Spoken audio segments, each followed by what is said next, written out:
À l'occasion de la célébration de la Journée mondiale de lutte contre le paludisme, un appel est lancé à tous les Burundais d'unir leurs forces, ceci pour vaincre le paludisme qui fait rage surtout dans les pays du tiers-monde. Un enfant meurt tous les 45 secondes et en 2009, au Burundi, 75% des décès étaient causés par la malaria. Heureusement que ce chiffre a sensiblement baissé en 2010 pour arriver à 35%. Ceci parce que le gouvernement burundais, avec l'appui de ses partenaires, se sont engagés à éradiquer la maladie. Et ce combat n'est pas encore terminé.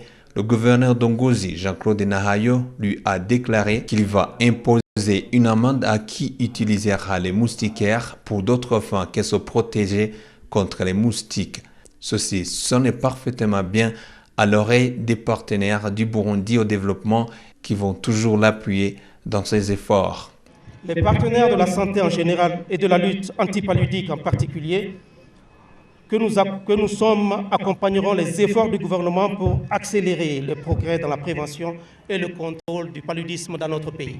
Nous nous engageons également à mobiliser des ressources additionnelles pour soutenir le processus de revue du programme paludisme ainsi que pour la mise en œuvre des interventions planifiées dans le plan stratégique national révisé de lutte contre le paludisme.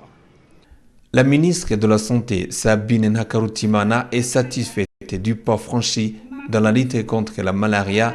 Les moyens pour y arriver ont été la gratuité des soins aux mères qui accouchent et les enfants d'au moins de 5 ans. Mais on n'est pas encore au bout du tunnel, ajoute-t-elle. Le message du chef de l'État est centré sur la sensibilisation au bon usage des moustiquaires. Ce n'est pas une marchandise à vendre, non plus une voile pour les jeunes filles en mariage ou une filtre de jus de banane pour les paysans, a martelé le président de la République. C'est un moyen efficace et pour se protéger contre le palu, un moyen qui coûte cher, mais moins cher que les soins. Le chef de l'État éveille les consciences. Si les moustiquaires étaient convenablement utilisés, les populations seraient en bonne santé et les frais alloués aux soins seraient affectés aux autres projets de développement.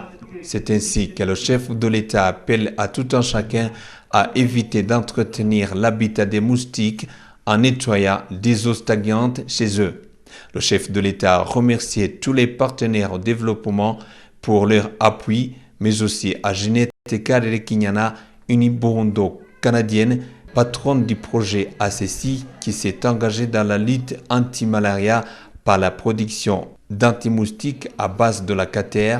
Le chef de l'État a promis qu'il va l'appuyer dans l'extension du projet dans tout le pays.